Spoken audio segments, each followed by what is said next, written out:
School திறந்தா 3 நாள் இதுல சேரு அதுல சேரு அதை படி இதை படி எங்களுக்கு தெரியாத எதாவது படிக்கணும். வாய மூறா.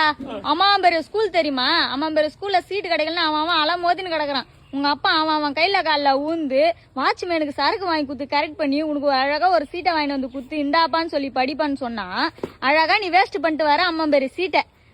அவன் தான் உங்ககிட்ட கொஸ்டின் கேக்குறான் இல்லடா, இது பேர் என்ன இது பேர் என்ன இது பேர் என்னன்னு கேக்குறான் இல்ல, அழகா இங்கிலீஷ்ல சொல்ல வேண்டியதானே நீ. முட்டை வெங்காயம் வாழைப்பழம் அப்படின்ற. அப்பா நைனா குஸ்து ஃபுல்லா டயர்டா வந்துக்கிறாரு. நைனாக்கு ஒரு ஆம்லேட் போடுறா போய் முட்டை எத்தனை ஓடு கடு திந்து போயிடுச்சு வெங்காயம் எத்தனை 2. நீ வீட்டுல குவாய்க்காயின்னு பேசுற நான் போய் அங்க வீடு பேச முடியும் இங்கிலீஷ்ல. நீ வீட்டுல ஒழுங்கா சொல்லி கொடுத்தா நான் போய் அங்க ஒழுங்கா பேச முடியும். அம்மா பெரிய படிப்பு போச்சா அழகா அந்த ஸ்கூல்ல படிச்சிருந்தா ஒரு கவர்மெண்ட் வேலைக்கு போயிருக்கலாம். கவர்மெண்ட் வேலைக்கு போயிருக்கலாமா? உங்களுக்கு கவர்மெண்ட்ல இருந்து அரிசி பருப்பு வேணாம், கவர்மெண்ட் ஹாஸ்பிட்டல் வேணாம், கவர்மெண்ட் ஸ்கூல் வேணாம், ஆனா உட்காந்து வேலை செய்யறதுக்கு மட்டும் உங்களுக்கு கவர்மெண்ட் வேணுமா? ஐயே ஹாலி மூஞ்சி மத்தியம் உங்களுக்கு வேஸ்ட் பண்ணிட்டல வாய் பேசுதான் வாணி.